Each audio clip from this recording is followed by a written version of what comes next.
about him. So Jordan works in arithmetic geometry. He's a professor at University of Wisconsin. I can say that Jordan works in many things, and because of that, he's been to PCMI many times as a researcher. And every time I manage to bag him to give a popular talk, I'm really pleased at his willingness to do that. He's a well-known speaker, and probably you all know him as a very successful and award-winning author. He's, in particular, written two top-notch popular books, How Not to Be Wrong and Shape. It's a real privilege to have Jordan here with us. So he'll be talking on machine learning and pure mathematics.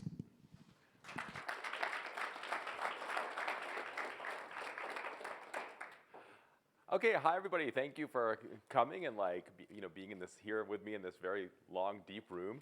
I'll try to give a short, deep talk. How about that?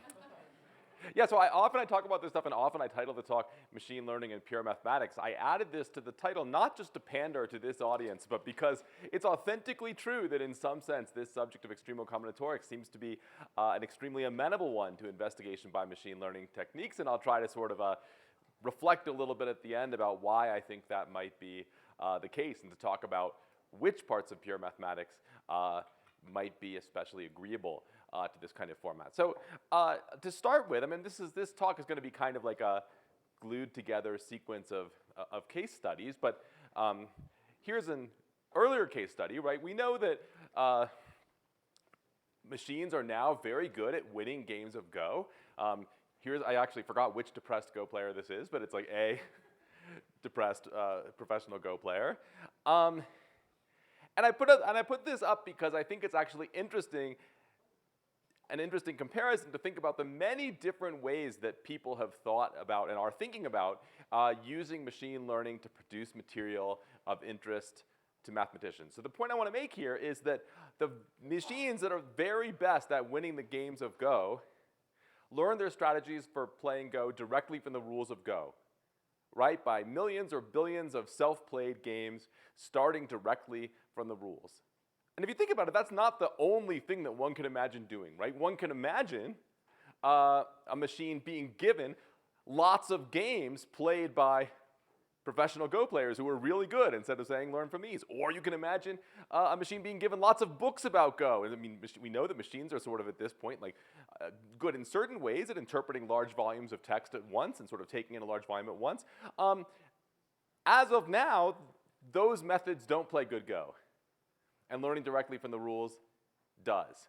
And so it's possible that there's like a lesson for us there in which methods of machine learning are going to be most applicable to generating interesting mathematical material. Now, of course, math is not a game, right? There is actually a difference unless you're like an absolute hardcore, most austere Hilbertian formalist of a kind that not even Hilbert was.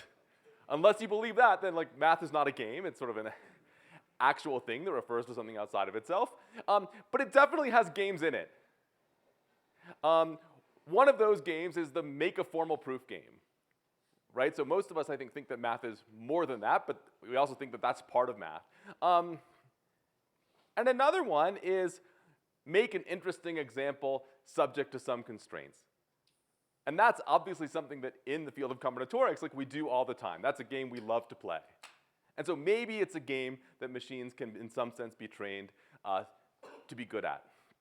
And that's sort of the overall theme of the style of machine learning approach to math I want to talk about today. So we're going to talk about several problems, but let me start with one of my favorites, the capset problem, a problem I've been thinking about in one way or another for probably more than 20 years. And here's what it is. Many of you know, but many of you don't or need to be reminded. So I'll say, what is a capset?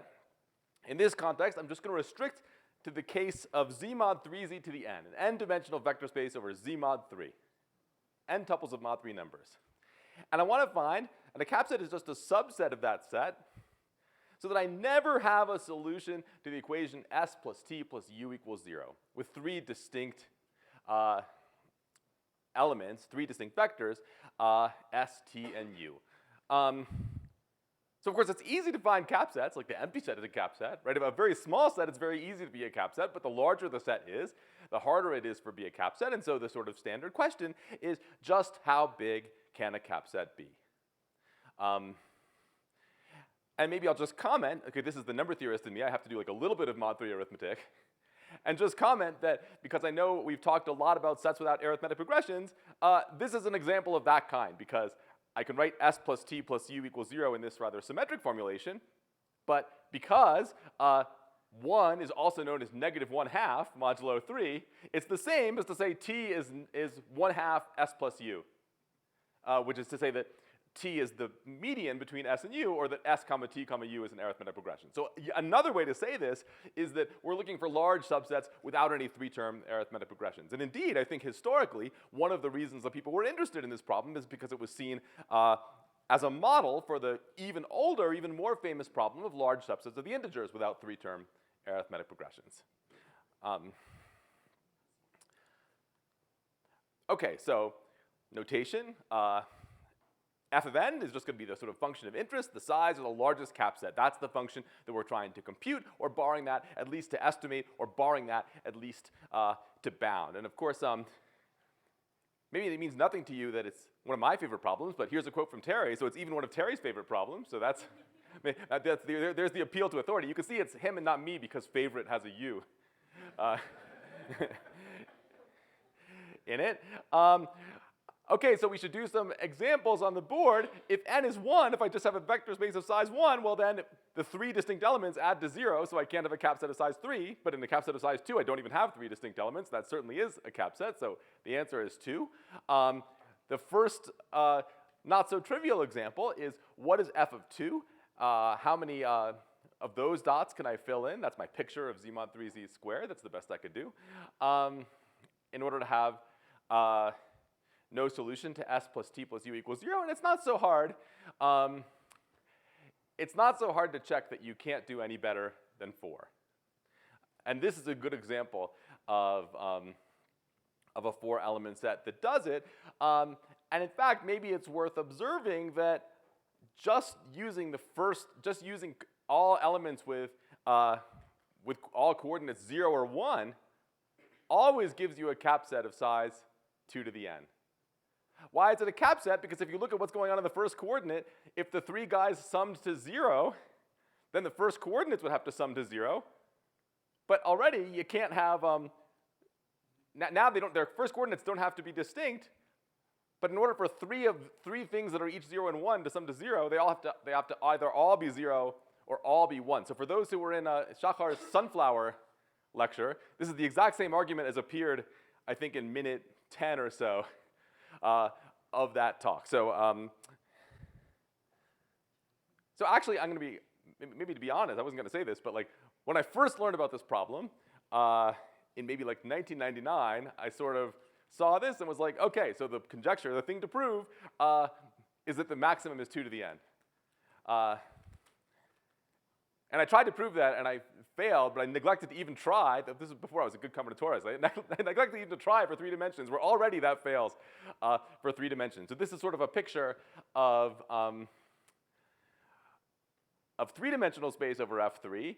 And in the first slice, you have 4, which is the most you can have. And in the second slice, you have 4, but a different 4, which is the most you can have. And I very cleverly arranged those so that there was room for 1 more guy in the last slice.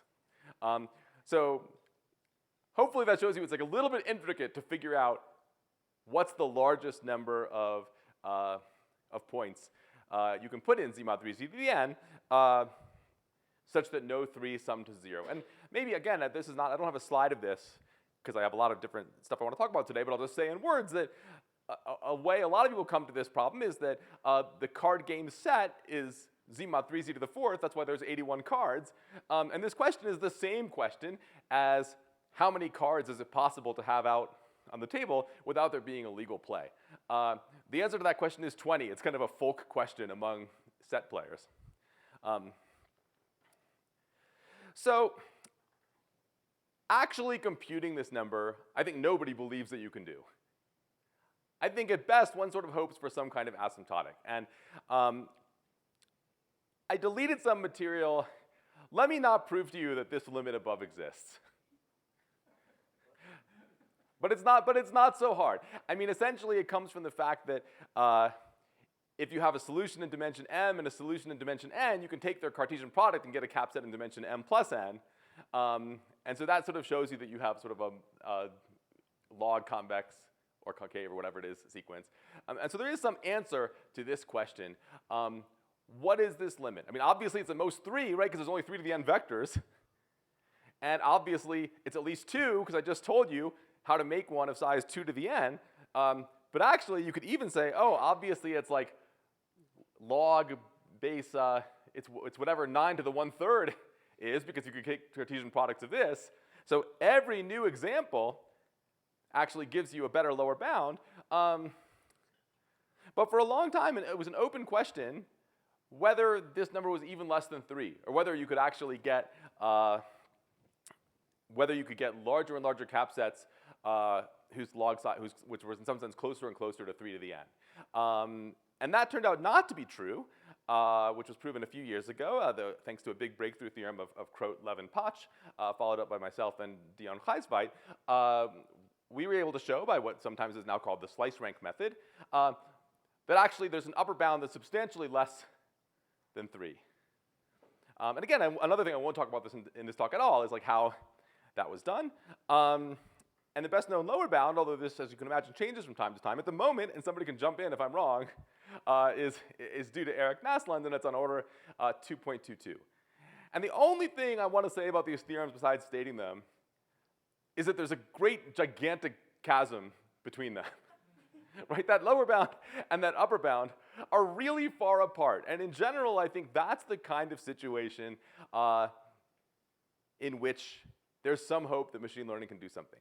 So I mean, I said that this problem was originally thought about as an analog for the problem of finding large subsets of the integers with no 3-term arithmetic regression. You might be asking, why didn't we train the machines on that problem, which is even older and even more famous? And my answer, quite simply, and you may get different answers from different people, but here's my opinion, I just think we know too much about that problem.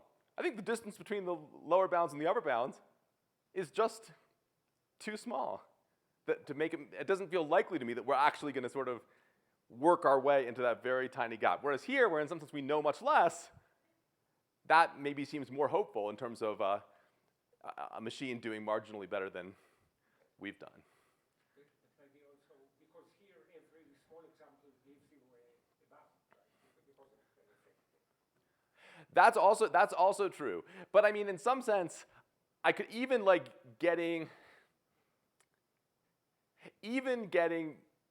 beating the best possible bound in a specific instance, I think would be very hard.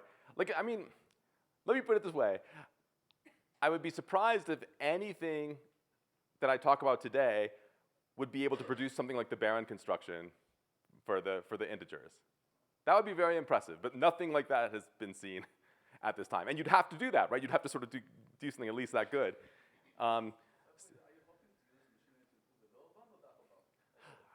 Okay. So in this talk, it's going to be, that's actually my next slide answers this question. So in this talk, it's going to be about constructing examples. My entire talk is about using machines to construct interesting examples, which in the context of this problem would mean improving lower bounds. In Naslund's example is just some small example? Or? Actually, Naslund, okay, I don't totally understand Naslund's new thing, but it is not simply a matter of here's an example in some big dimension, I take Cartesian powers of it. There's actually an iterative process. So it's actually cool, because I think his thing is the only lower bound that actually is strictly better than any individual example it gives. But I definitely am not going to talk about that because I don't understand it yet. So yeah, the nature of this talk is going to be generating interesting examples subject to constraints, and hopefully to sort of help us figure out new ways to get big examples. And let me just emphasize in the strongest terms, especially for people who have never thought about this problem before, I mean, you might say, well, the problem I just gave is a finite problem, right? I mean, look at Z mod 3 to the n and look at the subsets and like see which ones are capsets, and then of those, see which one is the biggest. You're not going to do that. Not before the sun winks out. Will not happen. Because, you know, there's 3 to the n vectors. That's not a big number, computationally speaking. But there's 2 to the 3 to the n subsets of those vectors. That is a big number. computationally speaking, way too big. So this is a space that you have no chance of searching in any like naive way. Like you have to sort of search in some like interestingly directed way, and fortunately that's something that machines are good at. So the first case study I want to talk about is this paper that I'm on with a bunch of collaborators from DeepMind, which uses a rather unusual strategy that I want to tell you about for searching this space. And in particular, it doesn't search this space, it searches something else. So this is the weird idea underlying this protocol called fun search. Instead of directly searching the space of subsets of z mod 3z to the n, instead, search the space of Python programs and try to find one which when you run it, it gives you a subset of z to the mod 3 to the n, which is a capset and which is pretty big.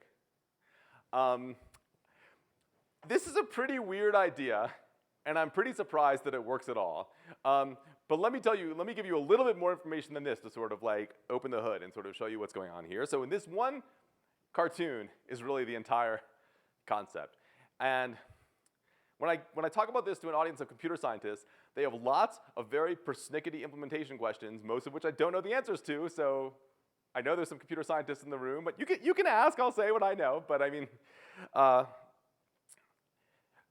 I have a light? Perfect. Okay, let me walk you through how this works. You start with 1 million programs. Where do you get them? You get them essentially at random. Okay, already you can see that I'm slightly lying, because if what I mean by random is like a random string of characters, and then I try to run it as a Python program, like it won't work, right? So there is a skeleton, there's a scaffold where the program is constrained to be of a certain form, and in particular, it is constrained that it has to output a list of vectors. So it's random subject to that. But beyond that, it really is like pretty random. So I promise you, and I also, these numbers are probably not, I just put numbers in here, but like, I mean, actually, how many of you guys have ever done any kind of machine learning experiment, even just like a small scale thing on a laptop? Oh my God. All right, that's more than usual. Okay, so you know that there's a lot of parameters that you don't know what the right parameter is. You just like try different stuff. Sometimes people call these like hyperparameters because they get like really hyper, like sort of thinking about like all the different things that they could do. But I don't know why, they're just parameters. So let's say we have like 1 million random programs, and then we run them all, and most of them are not going to produce capsets, right? But maybe some of them are. And of the ones that are capsets, probably they're mostly pretty small. But that doesn't mean that we can't take the biggest one. So we do that, and we're left with some number of programs. Maybe at the first step, maybe it's not 100, who knows, but some much smaller set of programs that are the best performers out of our first 1 million. We then take, and notice that there's no machine learning yet, right? Now here it comes. The bottom arrow is the machine learning arrow. Now we take those 100 Python programs, and we feed it into a large language model that's trained on lots and lots and lots and lots of Python code, and say, okay, give me 1 million programs that are like these 100. Here's your prompt, these 100 programs. Give me 1 million that are more like this. Okay, here, I'll say a little bit just because there were so many people who have run experiments like this before. This is a drastically oversimplified cartoon. We don't really feed all 100 into the prompt that much. We feed them in pairs. We sort of hybridize them. It's actually a sort of pretty standard genetic algorithm protocol, but where the way you hybridize two individuals is via this large language model step. And apart from that, if you've ever run a genetic algorithm, it runs pretty similar to that with all the same pitfalls and all the same hacks that sort of keep evolution from messing up. Okay, and then you just do this, like round and round and round and round, and you go for a long time. And the hope is that each time, this bunch of 1 million is like a little bit better than the last bunch of 1 million, because you've somehow done some kind of selection to pick programs which are in some way better at generating large capsets. So that's it. That's the idea. I've now like told you the whole idea. Maybe I'll actually just, so you can see it if you haven't seen this before. I don't expect you to sort of sit and like stare at this program and parse it, but a lot of the actual work involved in this project is just like looking at programs generated. So you're looking at sort of some code that's generated by a large language model, and then you like look at it, and if it works pretty well, you try to figure out what it's doing. You're like, okay, why does this work well? I don't have an answer for that. I sort of picked one out. And I will say actually a little bit more about this kind of program and why it works when I talk about a second problem. Okay. Yeah.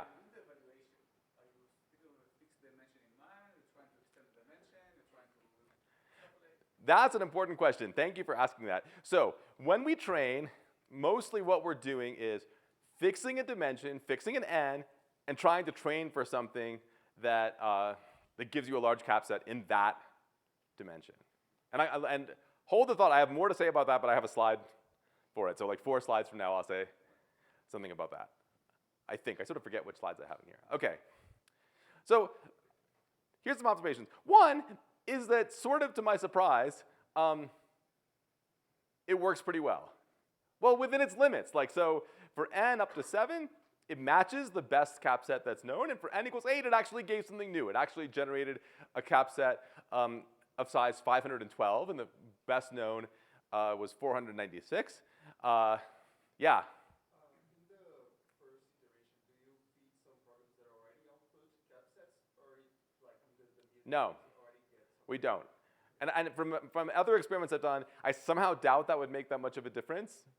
But I mean, as with all these questions, we actually don't know what would make a difference until we try it. But at least at the moment, no, we don't. The question was in the sense that how would you evaluate everything just outputs something that are not capsets? That's the thing about these guys. They have infinite compute, so they would just do it again. So there's a lot of questions where, like, what if it doesn't work? Then you just like do it 1,000 more times until it does work. I mean, that is sort of the nature of the workflow. So one thing is, it does give us big set. And by the way, if you can figure out any reason why this is an exact power of 2, please feel free to tell me. I cannot. I stared at this code a long time. I stared at the capset it makes a long time. I thought that couldn't be a coincidence, but maybe it is a coincidence. Anyway, feel free to look at it and see if you can figure out. Just this one is the power of 2. The biggest one it found is a power of 2. But what it is, f of 7 is not. That's right. It's not. But I mean, in this game, there's like lots of like weird special examples. Like in dimension 6, there's sort of something special about the example. So I don't know. Okay. But that said, I want to emphasize that,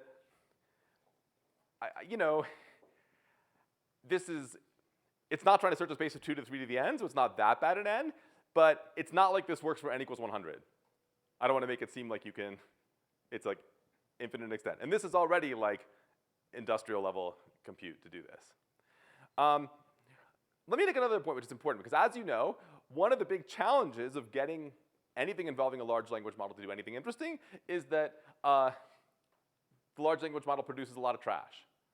And one nice thing about this problem, or this class of problems I'll talk about today, is that because of those 2 arrows, the rightward horizontal arrow and the loopy arrow in the bottom, that problem is actually completely mitigated, because this arrow where you sort of run all the programs, see which ones make capsets and see which ones are biggest, that has no LLM in it. That's just something we write that's like extremely fast and extremely reliable and extremely cheap. So if the LLM produces like 99% of its output is like complete trash that doesn't produce a capset or doesn't even run, that happens sometimes, it just doesn't matter. It just gets eaten by the evaluation step and you just forget about it. So we don't remove the problem of hallucination. We can't. It's just that if you have if you're in a situation where you're lucky enough to have a very reliable hallucination detector, then you're in good shape. And sort of this problem is of that nature. And so that's one reason why one of the biggest pitfalls of this kind of work is not present here. Maybe I'll say one funny feature. I think we're good on time, so maybe I will actually do this. When I said that the program is of a very restricted kind, actually what worked in this particular project is a really crazily restrictive kind of function. What it's actually learning is a program not that actually directly outputs a list of vectors in z mod 3 to the n. It's actually just outputs a function from z mod 3 to the n to the real numbers called a priority function. It kind of tells you how much it likes each vector in the space. And then here's what it does. Then it tries to greedily build a capset. It just says, OK, put in the best vector, and then put in the second best vector, and then put in the third best vector, unless that creates a capset with the first 2, in which case skip it and do the 4th best vector. I mean, I cannot tell you, from the point of view of a pure mathematician, how weird this is. Because that vector space, there's like a transitive group of automorphisms acting on it. All the vectors are the same. It's not true that one of them is better than another. And yet somehow we do pretty well by sort of deciding which ones we like better. So actually, just to get a feel for this, I think I have time for this, so we're going to do it. It's just fun to see, like, so we see how this kind of thing works. So let's say this was our priority function where 1 is best, 2 is second best, 3 is second best. Let's sort of walk through what capset it would make. Okay, it would be like I put in 1, and then what happens next? I'm going to let you guys go with me. I did the first one. I put in 2. Good. What happens next? No. Well, I try to put in 3, and what happens? Yeah, that 3 that's no good. So capset in 2 dimensions is like tic-tac-toe, right? These would be I can't put in 3, so I got to skip it. Okay, can I put in 4? Yes. Can I put in 5?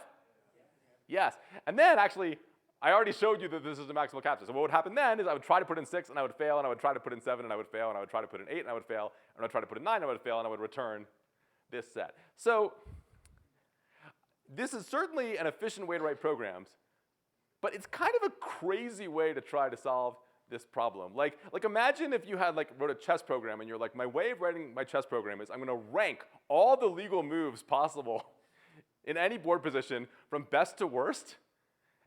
And then in each position, without looking at the state of the board, except by seeing which moves are legal, I'm going to pick the best move that would be legal from this position.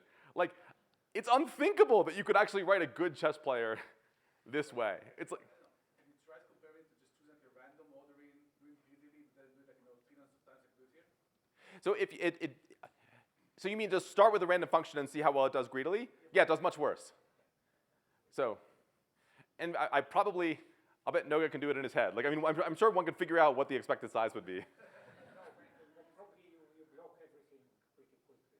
I would like root 3 to the n or something like that. Like once you have about square root. Anyway, whatever it is, I can't do it in my head as you can see. But yeah, definitely random works worse. So I promise we have enough good hygiene to check against random functions to make sure we're getting some performance. Okay. So more observations. This is kind of one of the fundamental rationales for doing it in this weird way.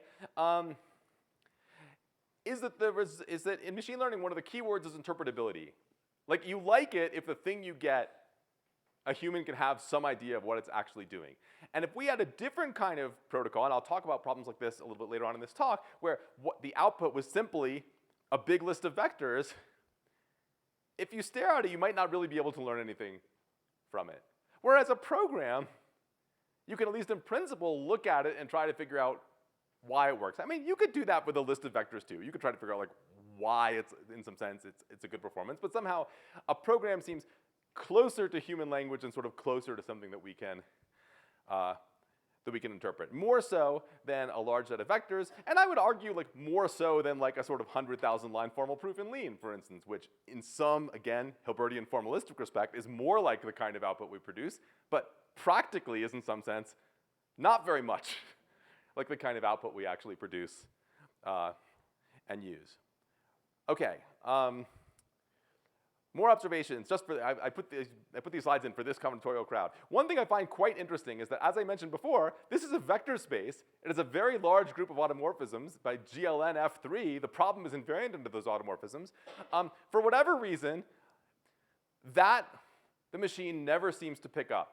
It picks up that you can permute the coordinates. So on some level, it sort of understands that there's an SN symmetry, but it doesn't understand that there's a GLN F3 symmetry. It sort of thinks of what it's working with as a list and doesn't think of what it's working with as a vector. So that's just one comment. I mean, I like to be upfront about like what it does and what it doesn't do. Another really interesting fact is that a thing that humans do rather naturally with this problem, what some people call compositionality in problem solving, the machine does not seem to do. Which is to say, if I have like an m-dimensional capset and an n-dimensional capset, I can put them together by Cartesian product into an m plus n-dimensional capset. The machine and all the programs it writes does not seem to sort of get to this notion of putting together smaller solutions into a bigger solution.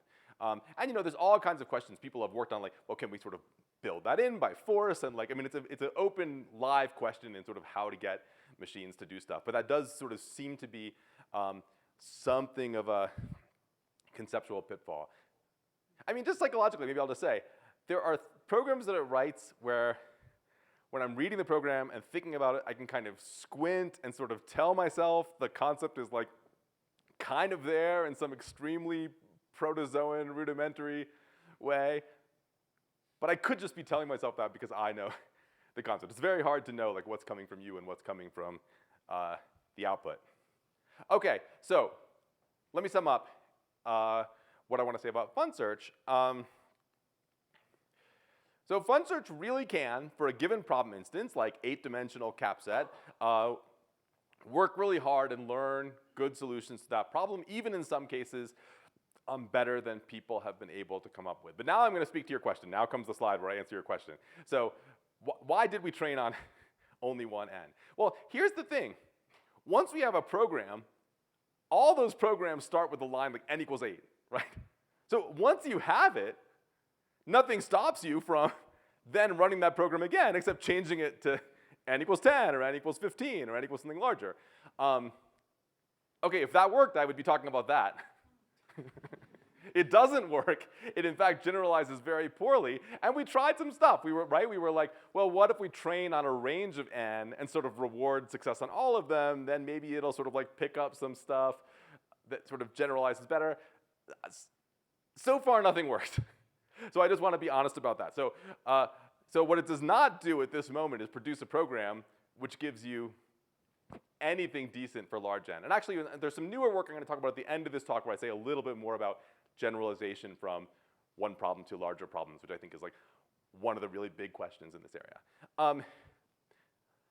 But I also think something else. I also think these are not the only two questions. There's a very interesting intermediate question, which to me is one of the areas of biggest potential, which is maybe the program doesn't work for larger n, but maybe if we, the human being, like read the program and interpret it, we can get an idea which helps us do better for larger n.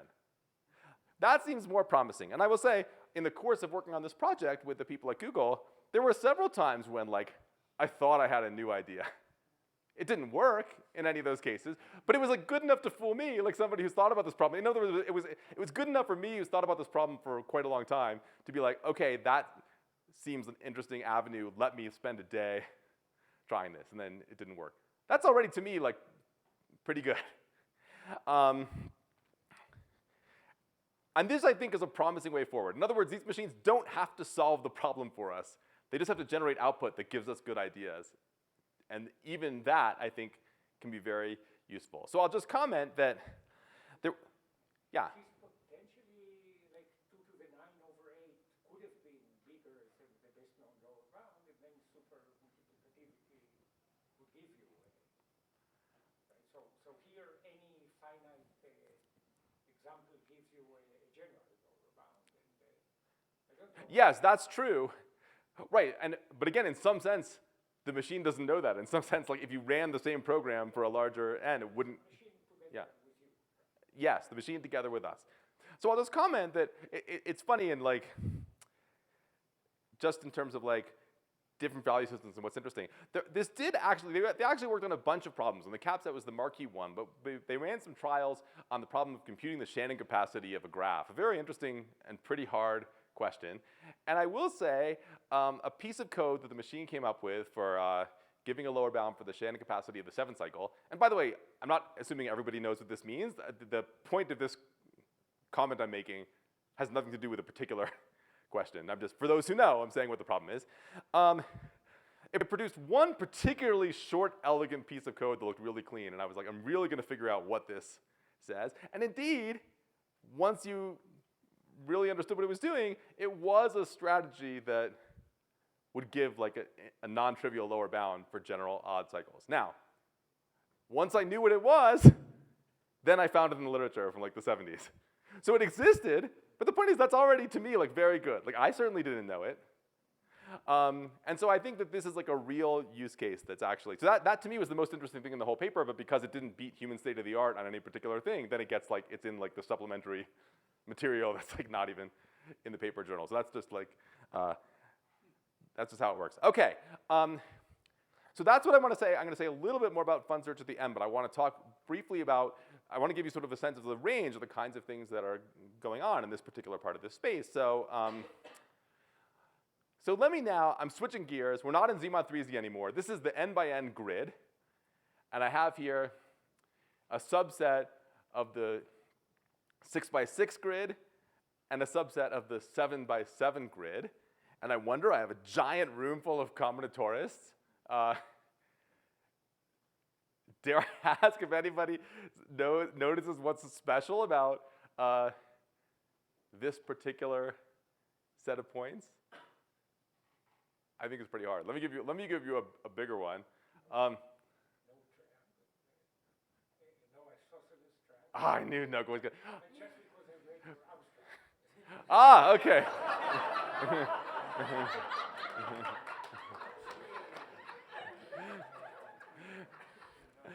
So, as you see, a machine that's read everything on the internet can answer mathematical questions.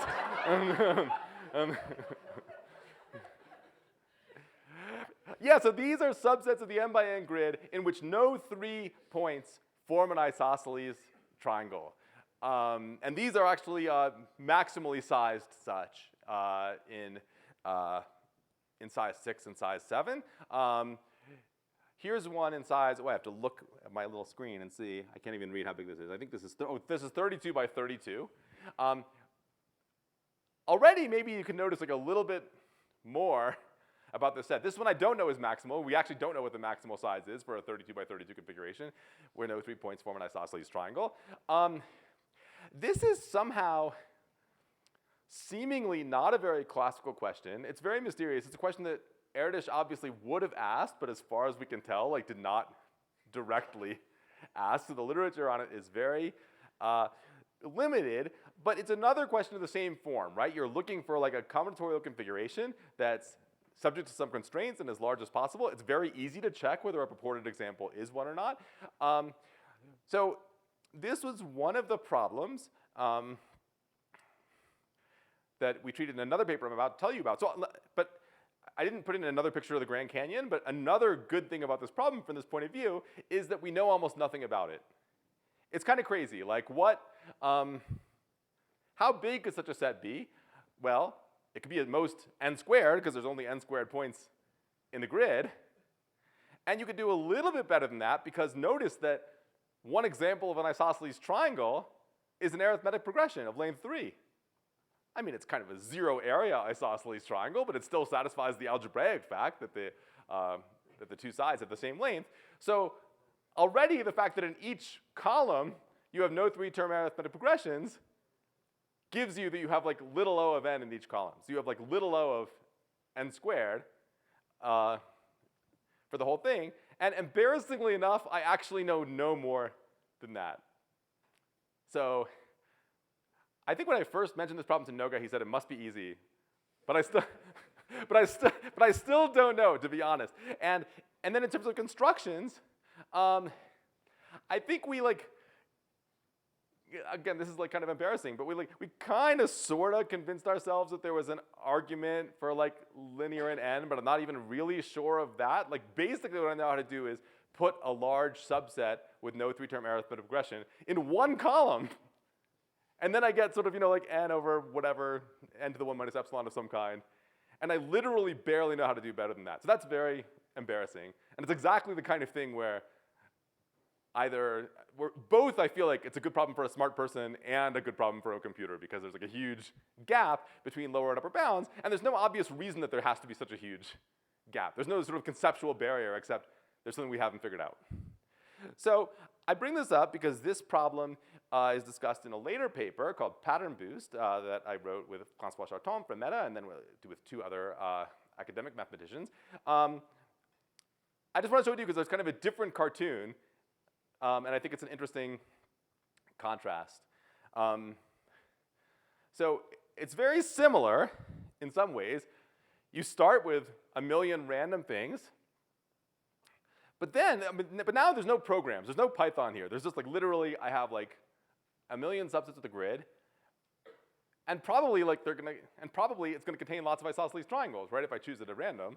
So first, I delete points until I've killed all the isosceles triangles. Maybe I try to do that in some reasonably efficient way, like delete the points that are in a lot of isosceles triangles, but I can do that. And then hopefully I'll still have something left, some much smaller set. And then I add more points in until I create an isosceles triangle, like until I can add no more without creating an isosceles triangle. So that gives me 10 to the 6. Actually, I wrote slightly larger, but they're probably smaller, maybe slightly larger than after I deleted. Anyway, I have 10 to the, I now have a million subsets which are free of isosceles triangles. Then I pick maybe the 10% of them that are the biggest. And then I once again ask a large language model, but now not giving it chunks of code, now just like literally giving it like a list of n squared bits, which represent which elements are in my set, and say, generate more like these. Again, it's somewhat surprising that this works at all. But it's a nice, but let me say sort of what's different about it from fun search is that we can do this step, this kind of notion of the local search where you have a configuration and you're like, let me try to greedily improve it bit by bit. You can't do that to a program. You could do it to the output of a program, but then you wouldn't have new programs to feed back to the LLM. So these are actually two kind of different kind of loops, and I don't know how to combine these two ideas. Although it's one way of thinking of this new AlphaEvolve thing, which is DeepMind's successor to Fun Search, is that in some ways it sort of combines these two things. And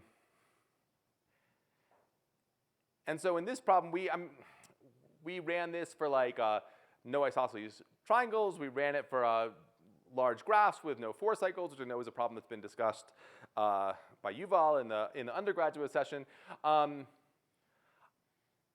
In this case, there was, okay, I don't want to go into, there was one problem where we really did like falsify an existing conjecture and found a counterexample to a conjecture. And I think putting pressure on conjectures that maybe were too rashly advanced is a very good use case for this kind of thing. For graphs with no 4 cycles and for sets with no isosceles triangles, we didn't find anything that was better than humans had found, but you can very clearly see that you do much better than random choices and that it does learn, it gets better each time. So something is actually being done by this pattern. Okay. So now, I just want to say a few more things. I want to come back to this question of what can we learn about larger problems from smaller problems. So I'm sort of crossing the streams a little bit because I'm going to show you, I also tried this no isosceles problem with Fun Search. And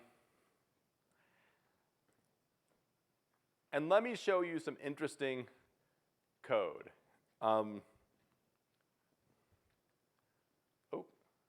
Okay, so here's another piece of machine-generated code. And now, we're back to Fun Search, so we're in this weird priority world where the way I try to generate a large subset of the grid with no isosceles triangles is I rank the points of the grid by how much I like them, and then I put the first point down, and then I put the second point down, and then I put my third favorite point down if it wouldn't create an isosceles triangle, and kind of keep on doing that until I can't do it anymore. So this piece of code actually is like kind of readable. Just ignore all this nonsense and like look at this. A dx and dy are like the distance from the center of the grid. And you know, it puts in all these like weird, by the way, these codes, it likes to put in weird extra little tweaky terms, and sometimes they're crucial for function and sometimes they're not. They're like the appendix. We don't really know like why it's there. It just kind of like appears as part of the system. But the main part of this is this. What is this? It's dx squared plus dy squared. It's like the Euclidean distance from the center. So I think I forgot whether I made this positive or negative. But basically what this is saying is I like the points near the center the least and the points far away from the center the most. So this, what? Probably just they are containing more isosceles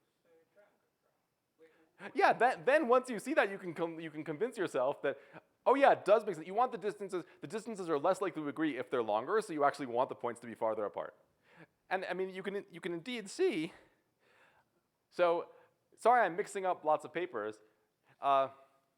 This set was produced by pattern boost, not by fun search. It wasn't produced by one of these priority functions, but every single machine investigation you do finds sets which are concentrated near the edge. And once you see that, you can kind of convince yourself after the fact that that's what you should have been looking for. Yes, thank you for noticing that. Okay, another weird feature of this kind of thing. That symmetry did not happen by chance. We built it in. And again, I don't have a good explanation for this, but when we didn't build in the symmetry, I mean, the problem itself is symmetrical. There's no reason that a maximal solution has to be symmetrical. When we ran it by itself, it didn't tend to produce symmetrical output. When we enforced the z mod 2z squared symmetry, I mean, it had to produce symmetrical output, but it actually did somewhat better. It actually produced somewhat bigger sets. So that was an example where we had to guide it into that channel and somehow get better performance. But I also don't have a heuristic. I don't really understand why that would do better. This is maybe also, I mean, I'll stop, again, psychologically, for a pure mathematician working in this field, we have very good intuition for like what's a good idea. And so it's a little weird for us to be like, to try things that we have no reason to think it's a good idea. Not that, I mean, we do lots of stuff we don't know if it's gonna work, but we always kind of think it might work. We always kind of have some feeling that we have some good intuition. But in this game, somehow there's a lot of just try a lot of things. And my hope is that the subject will mature over the years to the point where we do have better intuitions for what might work and what might not. Okay, so this code is saying, I mean, there's a lot of like little tweaky terms, but the main body of it, well, now I'll show you a picture. It's saying I like the points near the edge the best and near the center the worst. And so if you use this priority function where green and yellow are good and blue is bad, you can see it's like picking points near the edge because those are the ones it picks first. But you'll also notice that, I mean, somehow this particular function, it leaves room for like one more that's actually kind of well into the blue zone. Somehow that's like left. So probably that's what those tweaks are doing. So the comment I want to make about generalizability is that it might be that some of these problems have like a generalizable part and a non-generalizable part. Or at least a generalizable part that the machine can figure out, and the rest. So in this case, if you take this program that I just showed you and run it for like n equals 20, it will not do as well as the program you trained for n equals 20, but it will do much better than a random function. Because this particular part of the thing that it's doing, stay away from the center, that part generalizes. So it's somewhere intermediate between it doesn't generalize at all versus and it generalizes perfectly and gives you good performance for all n. It doesn't, but it does learn some facts that are useful for all n. And again, I'm very hopeful that for problems like this, there will be times when we see something not obvious about the functions it learns that give us ideas for things to do for larger n. Okay, closing points. The biggest point I want to make, especially because we have lots of students here, is you can just try this.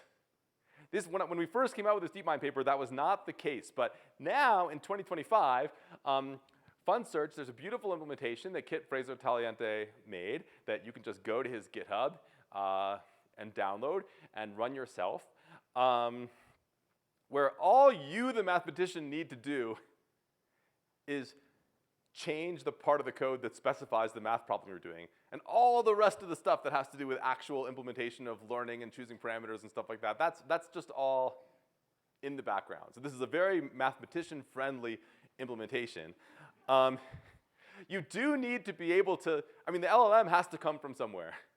So you do need to be able to make API calls to somebody's large language model. That sometimes costs money.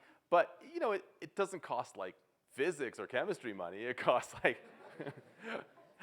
I mean, I would say if I spend all day running experiments, it costs like $20. So that's like, I mean, it's money, but it's not. I don't know. Like, ask your advisor.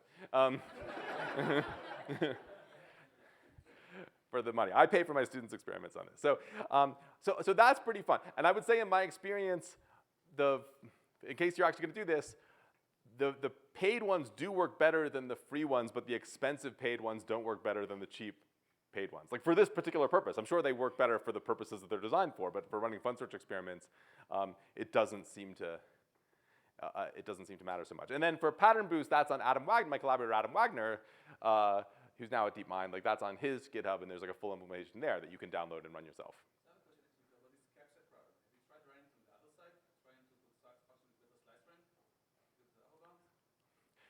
Oh, no, we haven't tried that at all.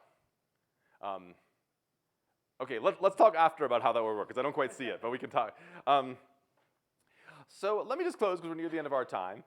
So my primary message was like I think development in this field is going to happen if lots of mathematicians actually mess around with it and like try to figure out how to do stuff. And now I'm happy that that's kind of now more possible than it was even 2 years ago. So I want people to do that. And now, I talked entirely about extremal combinatorics problems in this session, not just because that's who's in the audience, but because I think there's some reason why this class of problems is well suited for this kind of approach. And I've already sort of said some of these things, but I want to sum it up. So one, as mathematicians, we like to prove theorems, and this is a domain in which often an example is a formal proof. Right? A big capset is a formal proof of a lower bound for the capset problem, and like that, and if we're not like masters of lean, like that's the kind of formal proof we already know how to describe and code up. So that's one. Two was this point I made about mitigating hallucinations, that any proposed example should be something that you can very quickly, cheaply, and reliably check. So actually, one thing I was doing yesterday when I was like going to the open problem session and like looking, I was like, oh, it would be cool if I could sort of like think about which problems people mentioned would be good candidates. And it's actually interesting how many are not. Because for instance, these Ramsey type problems, it's actually kind of computationally expensive just to check. I'm going to look at like every single color, so it's, again, if you want the thing to run fast and be able to like run through your loop like millions of times, like you're looking for those problems. It's pretty easy to check whether a set of vectors is a capset. I thought your problem about the few distances might be a good one, Noga. Actually, that was one where I was like, okay, that's pretty, of the ones I heard yesterday, oh, right, few directions, right. So subsets of RD with few directions I thought was the one that seemed most amenable. And then item 3, which I didn't talk about. So you might say, okay, I'm a number theorist. Like, if I want to check whether a purported, set of 10-digit numbers is a solution to a Diophantine equation, that's really easy to check, right? So you might think, why aren't I working on number theory problems as a number theorist? Well, one reason is that a problem like that is like very all or nothing. If you're like, okay, there's some kind of algebraic curve and I want to know if it has a point on it, it's not like, oh, these things get closer and closer to being a point. And all of these systems relied on like feedback and reward and like learning from how well they're doing so far.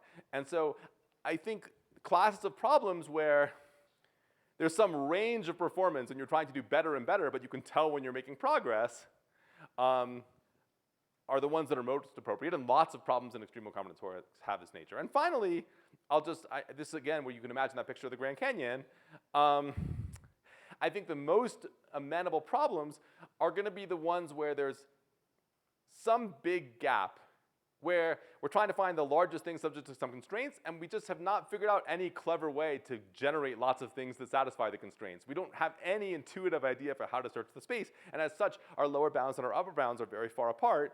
I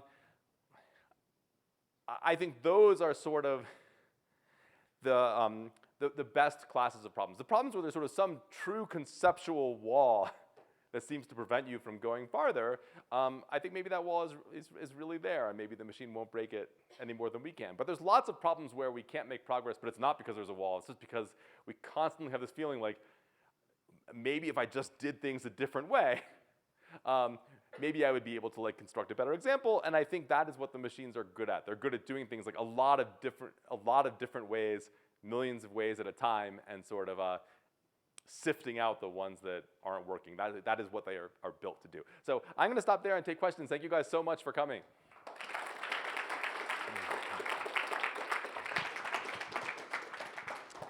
Thanks very much, Jordan. So, any questions?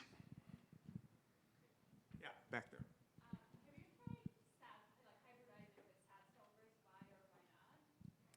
Yeah, so okay, the no isosceles question is a good one for that. So we definitely, the stat solver is kind of the best competition for that. In fact, I would say okay, I don't have this in my head, but it's discussed in the pattern boost paper. But I don't even remember whether like this does a little better or that does a little better, but it's definitely competitive. But that is a natural way to solve that problem and some of the other problems in this class. Great. Okay. You said that you found a counterexample to some problem. Is this easy to state? I mean, it's easy to state. I just literally don't remember what it is because it's one of the 4 problems discussed in that paper.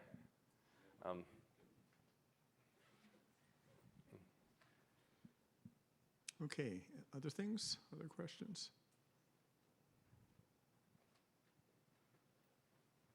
Okay, well. Oh, I see one more. I see one more. Please, yeah, great. So you mentioned lean a couple of times, Mm-hmm. and I'm not really in that community, but my understanding is that like the push for formalizing and building up that library is kind of to go in this direction. Is that like, what are your thoughts on that? How does it compare? Oh yeah, I think it's awesome. The only reason I didn't talk about it is because I don't work on it myself. But I think that's a totally different direction. And in some formal sense, all of math is combinatorics. If you think of it as like finding a path in lean space from one proposition to another. So I mean, it does take. I mean, I sort of feel like, let me put it this way. I think if you're going to like prove theorems in differential geometry or something, or generate interesting examples in that context, you can back me up if you believe this. I sort of think formalization sort of feels like the best route Yeah, maybe. to that. Maybe, I don't know. I'm not so sure.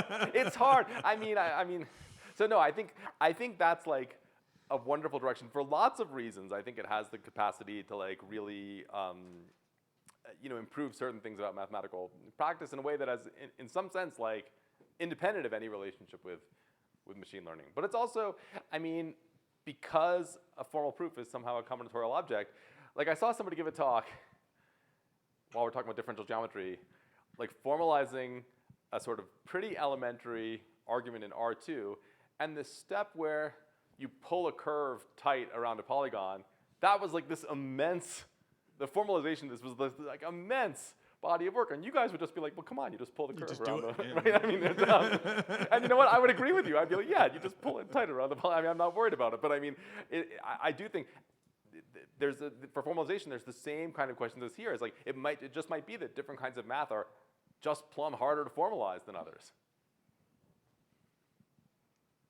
I agree with that. Good. Those are great questions.